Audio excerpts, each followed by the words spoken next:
السلام عليكم، عاملين ايه؟ يا رب تكونوا بخير. مين ما بيحبش الطواجن؟ الطواجن بتبقى تحفة في الشتاء، بجد بتدفي جدا. ويا سلام بقى على طاجن البامية، يا جمالك. تعالوا نشوف الطاجن ده بقى عملناه ازاي. حلة على النار بقى وحطيت فيها السمنة وساحت، وقطعت بصلاية متوسطة بالشكل ده، او ممكن تبشريها براحتك جدا، ورشة ملح وفلفل اسود، ومعاها بقى قرن الفلفل عشان يجنن الطاجن، بجد بيخليه جنان. هقلب بقى كل الكلام ده مع بعضه لغاية اما اوصل للون الذهبي الفاتح. زي ما انتوا شايفين كده، هنزل بقى بالبامية اللي انا مقطعاها بقى ومظبطاها، وتكون اللي هي الحجم الصغنون ده، بتبقى كل ما تبقى صغيرة بتبقى جميلة جدا. شوحها بس كده مع البصل، وهنزل بالثوم واقلب تاني عشان تاخد من ريحة البصل والثوم.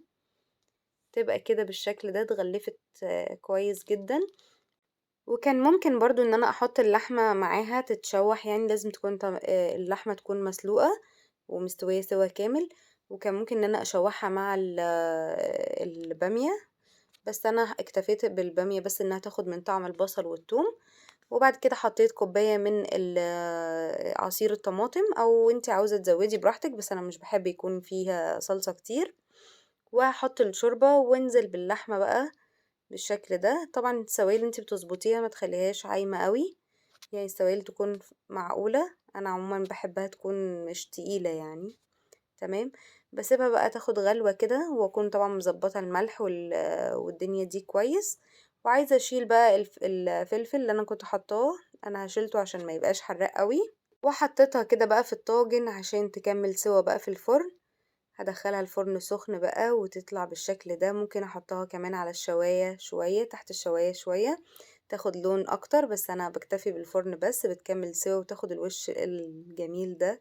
بسيط جدا. ويا رب يعجبك الطاجن وتجربيه وتقولي رأيك فيه، وما تنسنيش في اللايك والاشتراك في القناة على اليوتيوب وصفة هدير سعد. ويا ريت تعملوا شير للفيديو على الفيسبوك عشان يوصل لأكبر عدد ممكن. شكرا جدا لكل اللي متابعني واللي هيتابعني، أشكركم جدا، والسلام عليكم ورحمة الله وبركاته.